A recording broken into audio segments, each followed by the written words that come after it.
Hey, what's up, everybody? I'm Bert Williams, the admin of the Refold Japanese Discord server, and today I want to talk about immersion. There seems to be a lot of confusion, especially people that are early in the process, on what exactly you're doing during immersion. How does immersion help? I understand none of my immersion. How is this doing anything? So I kind of wanted to go in and see if I can explain some of this. Now, this is going to be really difficult to explain. A lot of this stuff just has to do with like consciousness and like what you're focusing on, and it's all in the head. So it's hard to explain exactly what I'm doing during immersion. But I want to give it a shot to see if this can help clarify some of this and give people a little bit of faith in the method and that they are, doing it properly and that they are making gains in the language, even if they don't feel like they are. Another thing I want to point out is that no matter how much I explain this, it's going to take a certain level of just doing it for a while. Unfortunately, the method does require a little bit of faith because people aren't used to acquisition mentality. They're used to learning mentality because we're used to doing that in school. Hey, here's a bunch of information, memorize it, we're going to test you on it.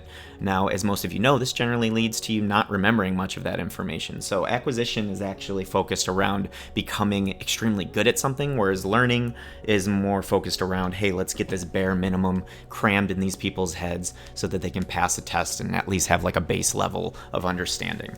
But as the Refold method, I think, proves, I think combining a little bit of learning with a lot of acquisition, a little bit of learning with a lot of input is kind of like the sweet spot, because you get the benefits of, focused exposure to that with the acquisition kind of like mastery that comes with doing it a lot.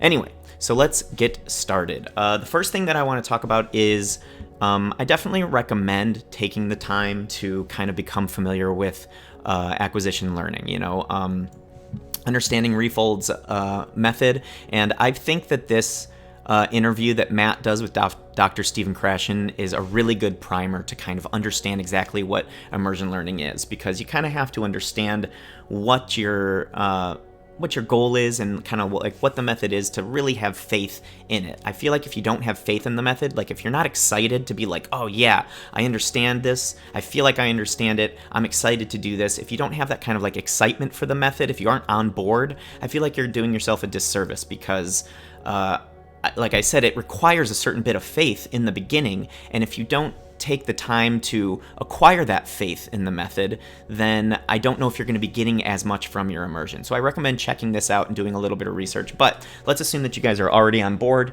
You're completely on board with immersion learning. You just are confused exactly how to go about immersing.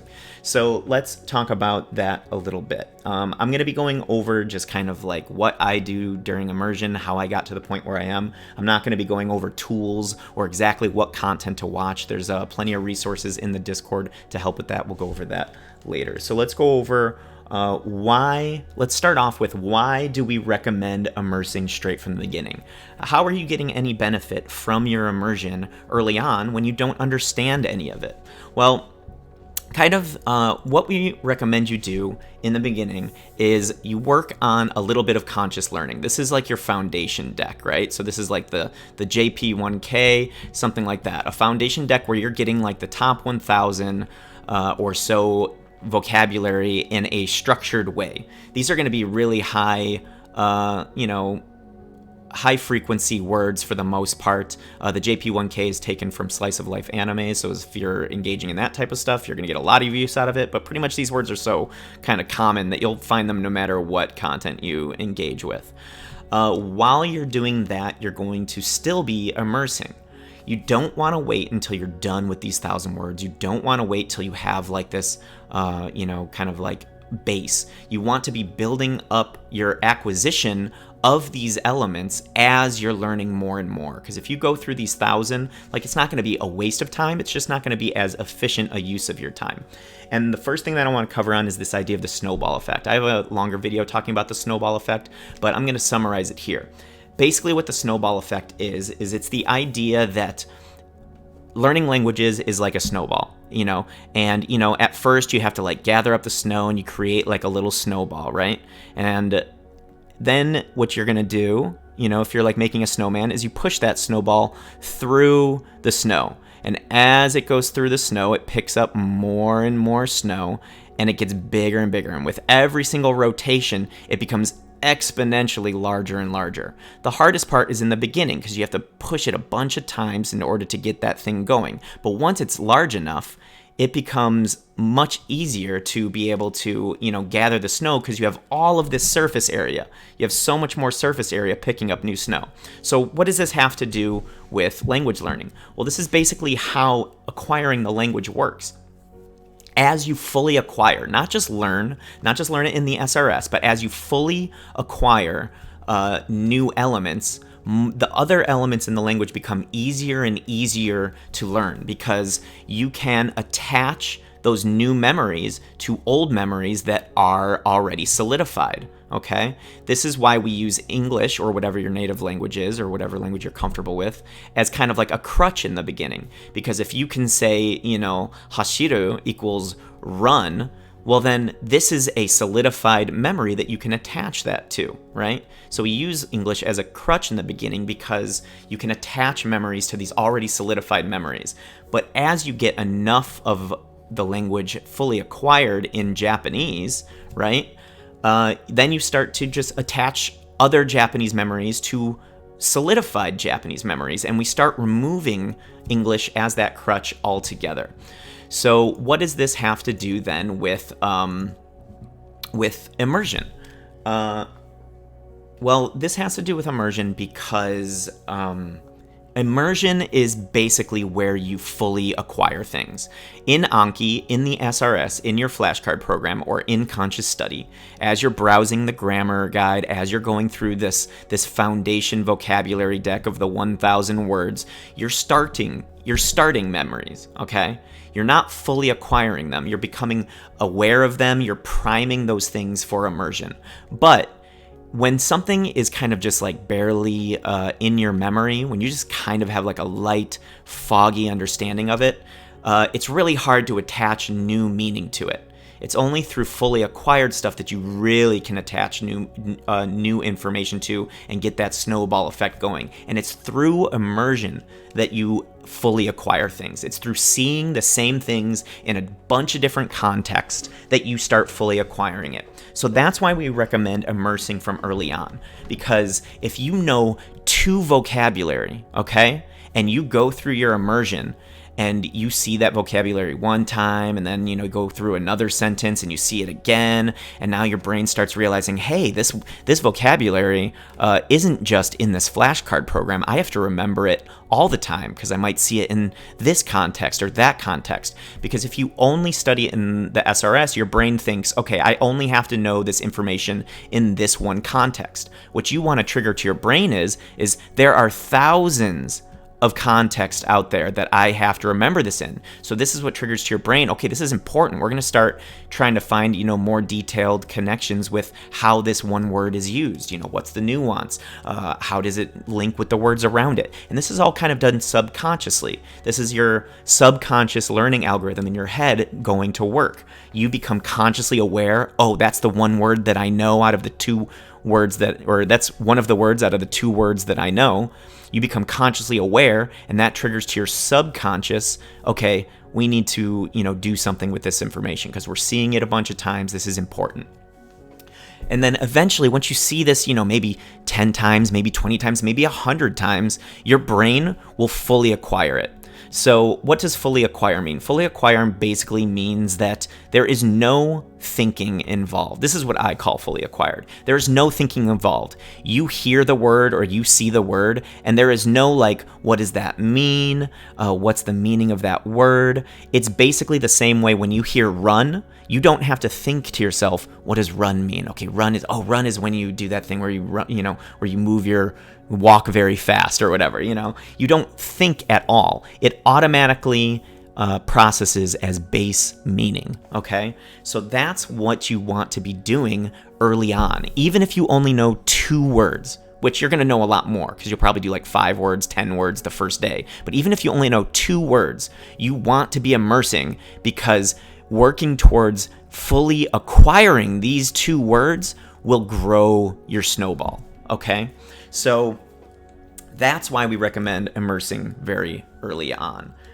Sorry, I kind of rambled on that a little bit, but I really want to drive that point home because we get a lot of people that are like, oh yeah, I'm going to solidify some grammar and I'm going to go through the JP1K deck and then I'll start immersing. I really think people are shooting themselves in the foot by doing that because you aren't really growing your snowball. You aren't fully acquiring those. You're just priming a bunch of stuff. And then what happens when you prime a bunch of stuff? I've run into this problem because I had to take some time off and I ended up priming a bunch of words that weren't fully acquired. And what that usually ends up in is that you come across a lot of sentences where every single word in it sounds familiar, but none of them are acquired and none of them register. Okay, this is a situation you don't really want to be in because it's just too much information to process at once. But let's say you fully acquired this word, you fully acquired this word, this one is only learned, you fully acquired this word, you fully acquired this word. Well, now you have all this context that you understand, and this is the only element that you're looking at. This is the only element that you have to really expend mental energy for, but you have all of this context surrounding it to help you understand what this means, to remember what it means, and it's just a much better process. So the earlier you start trying to chip away at fully acquiring all the elements, the better. So I beg you, do not wait until you have 1,000 words, 2,000 words. Don't wait until you feel like you can understand your immersion. Go into it right away, hunt down the few things you do know, and start chipping away at fully acquiring them. Okay, so now that I've killed that horse and just beaten it completely, let's move on to the next step. So now that we know that immersion is really important early on, what does immersion look like in the early stages? Okay, so this is going to be where it gets a little bit tricky to understand and explain. I don't know if I'll do a good job of it, but I'll try my best. What does immersion look like? Well, what do you do during immersion? This is going to be very unsatisfactory, but this is the best kind of explanation that I have. What you want to do during immersion, and this is in the first stage, second stage, third stage, when you're already fluent, at all times, the best thing that you can do is you want to do whatever it takes to understand as much of your immersion as possible and to focus on the element that is tripping you up. So what does that mean? Okay, well, first, in order for any words that you know to trigger, like let's say you know the word run, okay? In order for it to trigger, you have to be able to hear the sounds of the language. In the very beginning, you probably won't be able to hear the language properly. Your brain has already kind of, through years of speaking English or whatever your native language is, has already told your brain there's certain sounds you're not going to come across in language, so it filters them out. You literally probably can't hear Japanese properly. So in the beginning, you're literally just going to be focusing to try and hear the words. So to use English as an example, instead of hearing it like, instead of hearing it like a bunch of mumbles, you want to be able to actually hear the boy runs to the store, okay? Now, you may not know what the or boy or runs or to or the or store means. You may not know what any of those words mean. But if you can hear the sounds, well, now you can actually pick out the few words that you know. So step one is just going to be to hear the sounds, okay? So if that's what's tripping you up, you're going to be focusing on listening for the sounds, okay?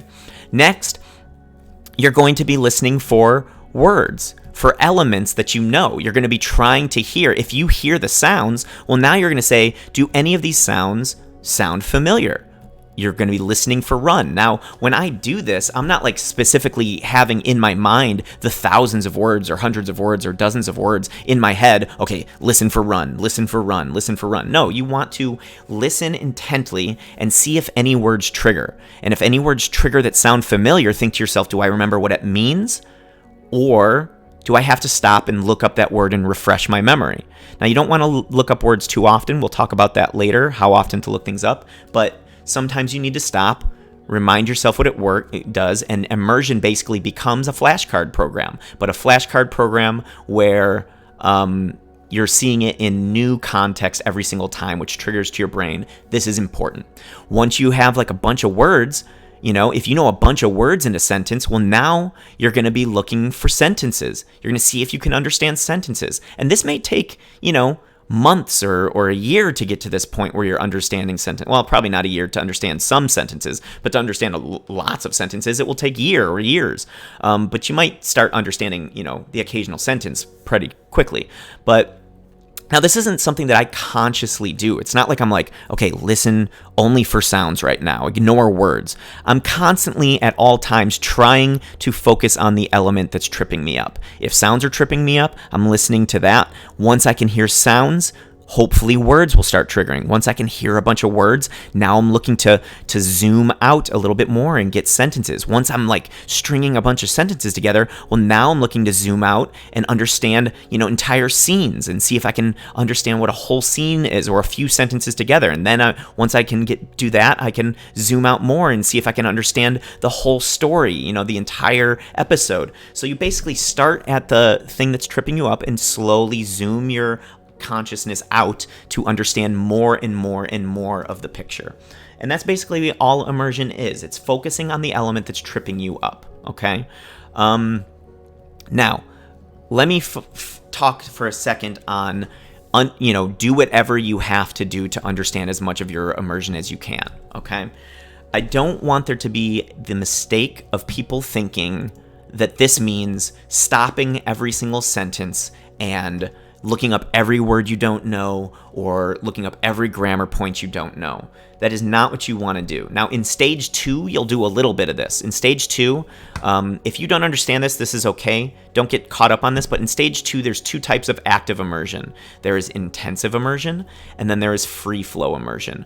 The vast majority of our immersion is going to be free flow. Okay, we'll talk about intensive later. So for right now, I'm talking about free flow. Free flow is pretty much all you want to do in stage 1 because you want to get your ear trained to hear the sounds of the language, and the more exposure you get to it, listening for the sounds, the better. In stage 2, you'll start worrying about intensive, and we'll talk about that later. So for right now, assume that we're talking about free flow. So what free flow is you don't interrupt your immersion a bunch, okay? You can sometimes. I'll link a video down below if you want to check it out. How often should I look things up? But basically in free flow immersion, you want to look things up maybe once every 2 minutes, maybe every 3 minutes. There is no hard, fast rule, but you don't want to be stopping all the time. You don't want to stop one sentence, then the next sentence, then the next sentence, completely always breaking up your immersion. You kind of want to go into survival mode a little bit and just listen for the things that you do know. If something sounds familiar and you haven't looked something up in a while, well, then you can stop and look that up. If I have a sentence and, this element sounds familiar and I haven't looked something up in 2 minutes, well, I'll stop and I'll look this up and I'll refresh myself. But let's say I just looked up something and then in the next sentence, something else comes up that kind of sounds familiar. I'll just try and remember it, but if not, I'll go into survival mode and I'll just let that kind of pass me by. And I'll take note of that in my mind and I'll be like, oh man, what was that? And I'll let it bother me. Because I feel like that struggle, that bothering, sometimes is really important because it primes it in your mind. Because it's like, oh, what was that? What was that? And then maybe you hear it again in 5 minutes or 10 minutes or a day later. And you'll be like, yes, what was that word? And you can look it up. And then that will form an even stronger kind of connection with that memory. So I think not looking up things too often, I feel like, is a good thing when you're in free flow immersion. Now, when you're in intensive immersion, that's going to be different. We'll talk about that later. So basically that's what I'm doing is I'm listening constantly for the sounds. Then once I hear the sounds, I'm listening for words. If a word triggers and I can't remember it and I haven't looked something up in a while, I'll look it up. Every now and then if I feel like, oh man, I heard a word or I heard a sentence and I feel like I could have, understood that sentence, I'll go back and listen to the sentence again. And then I'll stop, I'll look at the sentence, give myself a couple seconds with it, then I'll move on. But again, you don't want to do that too often. So that is kind of like what it is. Matt told me a good kind of analogy that I'm going to use, which is, immersion is kind of like finding the right, channel on the radio. You're like dialing in your focus into trying to understand. And that's going to start off like very blurry. You know, you're going to have like a very blurry understanding of what these sentences are and what these words mean. And as you get more and more immersion, it's going to become more fine-tuned. But yeah, don't worry if you don't understand anything, as long as you are focused. Now, just sitting there and letting it run over your ears like you do English or whatever your native language is, it's not going to be as much benefit. You want to focus on the element that is tripping you up. Listen for the sounds. Listen for the few words that you do know to trigger. Listen once you can trigger, put a bunch of words together. Listen to try and see if you can actually understand what all those words together mean in the sentence, and so on and so forth. And then basically what you're doing on the side, like I said, is you're working through your foundation deck and you're browsing a grammar guide. And what those two things do is they start to prime things in your recognition to notice them in your immersion. You'll start to notice that words in your foundation deck, your JP1K, for example, words in your foundation deck will start to trigger words that you recognize even if you don't know them, because you can't recall them outside the SRS. You'll start to trigger them as sounding familiar. And then you'll also start noticing that words in your immersion you may hear and be curious about, and then you see them in your JP1K or in your foundation deck, and then that will create, links. You'll be curious, and then you'll be able to test it in the Anki, and that will like create a stronger connection. Same thing with grammar. Grammar is so common. Basic grammar is so common. You don't really need to make flashcards out of them. You can if you want, but you don't have to. We don't recommend it. We just recommend browsing the grammar guide casually, because you'll hear things in your immersion, and then you'll come across them, and then you'll be like, oh, that sounds familiar. I think I've come across this grammar point, what des is. And then you'll hear des, and then you'll read the explanation for des, maybe 2 days later, 3 days later, a week later. And then you'll, read the explanation for des, and then you'll start seeing it in your immersion. And this kind of like reinforcement of conscious learning with acquisition immersion will just reinforce each other. Okay, so I've rambled on that a bit too long probably, but I want to make sure that makes sense to everybody. So hopefully that makes sense what you're doing during immersion. One more analogy that I'll kind of bring up is this. As far as like hearing the sounds of the language, imagine this. Comprehension. The reason that we focus on comprehension is because, in my opinion, comprehension is like comprehending the language, understanding the language is basically like seeing the world in color. Now, imagine that speaking the language is painting in color, okay? But imagine that you couldn't even see color yet, and the only way to see color would be to watch thousands and thousands of hours of, movies or things with color, look through paintings, look through pictures. And as you looked at more pictures, your brain started to process, the grayscale as actual color. And it started filling in the grayscale as color. And at first it's like these really muted blues and they're kind of gray and muddy. But then as you get more and more pictures and you're looking at pictures for hours and hours a day, they become more and more vibrant. This is kind of what we're doing. So like comprehension, like straight out the bat, when you can comprehend everything, or maybe not everything, but when you can comprehend a lot of the language, it's not like you're just going to be able to go out and speak perfect Japanese, But we want to focus on seeing the color before we try and paint in color. Once you can see the color, then you can start going out and actually painting and blending the colors together and seeing what works and what doesn't work. But you need to be able to see the color first, and that's what immersion also does for you. It allows you to hear the sounds, it allows you to recognize the words, it gives you the tools to be able to see the color, see the words, hear the words that you're going to paint with, speak with later. So immersion from day one, as soon as you start learning vocab, as soon as you start browsing your grammar, very important. Okay. We already covered what if I can't understand my immersion. I don't think that matters. You want to start acquiring and getting your snowball built up as quick as possible. So let's maybe really quickly, most of you can probably stop here, but I'm going to go through and kind of do like basic run through of like what immersion might look for me, but I'm going to use English as an example. Okay. I'm going to use this video because I know I'm allowed to play it. Or at least I hope I'm allowed to play it. We will see if if I get in trouble. But let's pretend that this is my language that I'm learning, English, okay? So I would go through, I'm going to do 2 passes of about 30 seconds of this video. I'm going to go 1 pass kind of like explaining my mindset and what I'm paying attention to, and then I'm going to do 1 pass where I go over that same section again on what that would look like in my actual immersion, so you can see like what I'm kind of doing. So I'm going to explain my mindset, then I'll show you what that looks like. First, I'll stop a lot. This is not what I would actually do. I'm just going to explain my mindset. Welcome to Refold. So welcome to Refold. So I would be like actually paying attention. I would be trying to hear, the sounds and see that, could I actually look up these words even if I didn't know what they meant? Welcome. Would I be able to hear welcome clear enough to look it up in a dictionary if I did not have the subtitles? Okay. Refold is creating the path to true language fluency. So true might be a really common word that I heard that might have triggered. So I'm thinking in my mind now, path to true language fluency. So this just sounds like blah, blah, true, blah, blah. But true kind of triggers for me. So I might stop and be like, oh, what was true? And look up true in the dictionary and see, oh, that's right, true means that. I don't really know much around it, but I know that true means that. So we'll move on. I've been kind of reminded of what that means. And when we say fluency, we're talking about a level of language ability where you could be a fully functional adult. Again, I'm listening for these sounds. I'm trying to see if I could, basically transcribe these words in my head, even if I don't know what they mean. Could be a fully functional adult, just sounds like blah, blah, blah, adult. Adult sounds kind of familiar to me, let's say, but I'm not going to look it up because I just looked up true, 2 sentences ago. So I'm going to let that go and just kind of like let it bug me.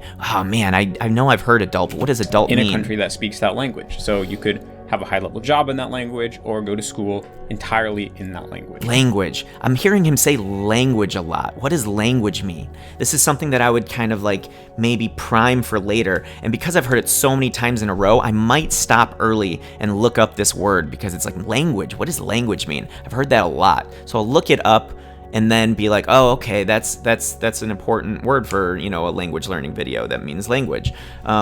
But then, every now and then I might look up something early. It hasn't been a minute yet. It's only been 15 seconds, but I've heard this word a bunch of times in a row, and it really made me curious about it. So now I'll just continue on. The basic premise of Refold is that you focus on learning to understand your target language before you worry about speaking. This is pretty counter to most language learning methods out there. Again, I'm just trying to hear the sounds, see if anything stands out to me. Nothing is standing out to me. None of these words are really sticking out. Maybe 2 is a really common, a lot of these are really common words, but maybe 2 is a really common word that stands out to me, but I just did 2 lookups, so I'm going to let that bug me, stick in my head. Main advantages to this that sounds approach. Familiar. Oh, well, first of all, keep trying it to allows understand. you to learn how to speak naturally and like a native. If you try to speak right off the bat before you've spent a lot of time with your target language, then you're going to end up kind of thinking in your native language. So I'm still trying to hear the sounds and so on. So I won't go on with this too much longer, but I do want to go through this section again and show you what this looks like without the constant stopping, what this might look like if I was actually immersing.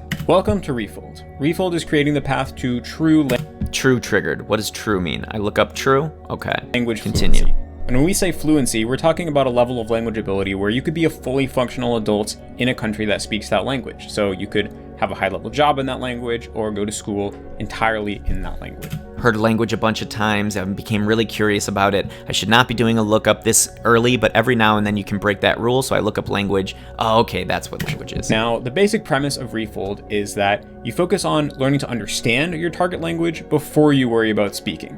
This is pretty counter to most language learning methods out there, but there are 2 main advantages to this approach. First of all, it allows you to learn how to speak naturally and like a native. If you try to speak right off the bat before you've spent a lot of time with your target language, then you're going to end up kind of thinking in your native language.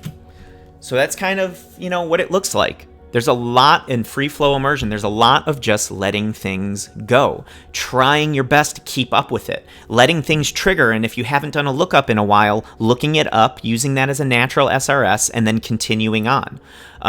So notice that I'm not trying to understand everything by stopping all the time in free flow immersion, but I am focusing to the best of my ability to try without stopping often to understand as much as I can. So that is the kind of what you're going to be doing in free flow immersion. Now, in intensive immersion, it's a little bit different. In intensive immersion, I would stop every single sentence and look up every single word that I don't know and try and understand it.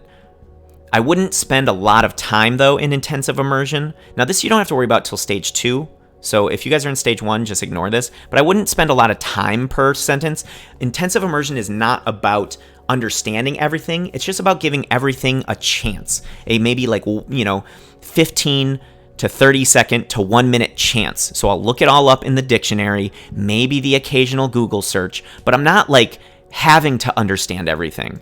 Okay, you need to still accept ambiguity. You still need to just search for low-hanging fruit. Refold is creating the path to.